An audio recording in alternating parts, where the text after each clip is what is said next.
عن مسلم قال: دخلنا على أسماء بنت أبي بكر فسألناها عن متعة النساء فقالت: فعلناها على عهد رسول الله صلى الله عليه وآله. السلام عليكم ورحمة الله. طبعا يا اخوان، اسمه تشوفون قاموا يتداولون شبهة ان اسماء بنت ابي بكر تمتعت متعة النساء. خلونا نرد على الشبهة. حدثنا ابو داود قال: حدثنا شعبة عن مسلم القري قال: دخلنا على اسماء بنت ابي بكر فسألناها عن متعة النساء فقالت: فعلناها على عهد النبي. هذا وين موجود الكلام؟ في مسند الطيالسي. خلونا نروح لصحيح مسلم.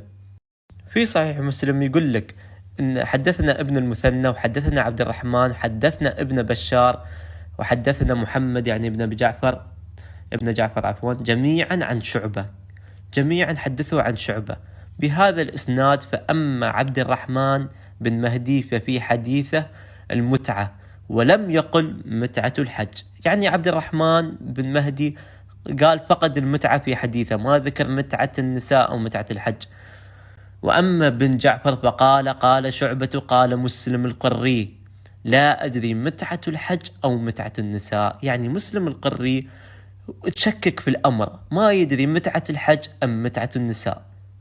وفيها الحديث يقول لك: حدثنا روح بن عبادة حدثنا شعبة عن مسلم القري قال: سألت ابن عباس عن متعة الحج.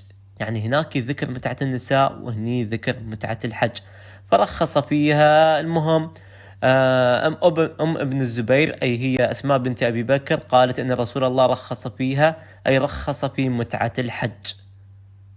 وفي مسند الطيالسي عشان أرجع أرويكم وأكد لكم أن عن مسلم القري قال متعة النساء، وفي صحيح مسلم قال متعة الحج.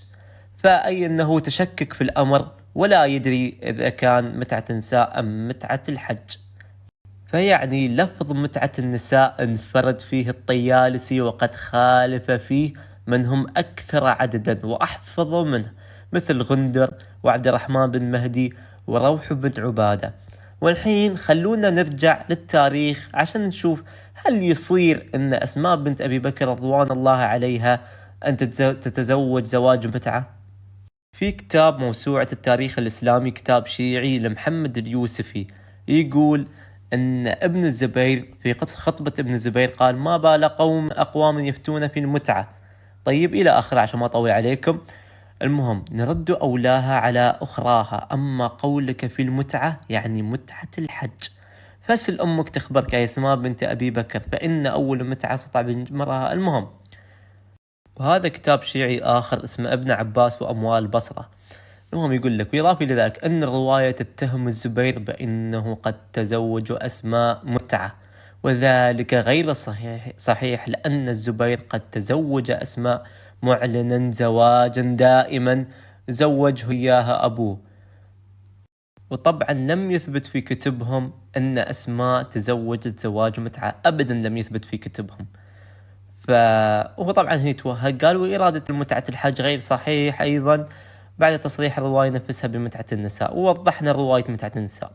المهم، وبعدها يقولك: لكن ذلك بعيدة أيضا. ليش؟ لأن آية التشريع المتعة قد نزلت في المدينة، وعبد الله بن زبير حملت به أمه في مكة ثم هاجرت وهي متم ووضعته في المدينة. يعني المتعة أصلا ما أجازها الرسول إلا بعد السنة 8 من الهجرة، وعبد الرحمن أو عفوا ابن الزبير انولد في السنة 2 من الهجرة، فيعني يستحيل. وفي كتبكم اللي هي حجة عليكم لم يثبت أنها تزوجت زواج متعة.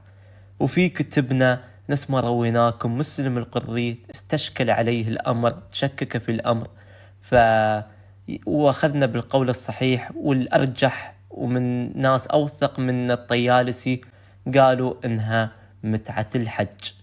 وحتى في كتبكم رويناكم المقصد اللي هو متعة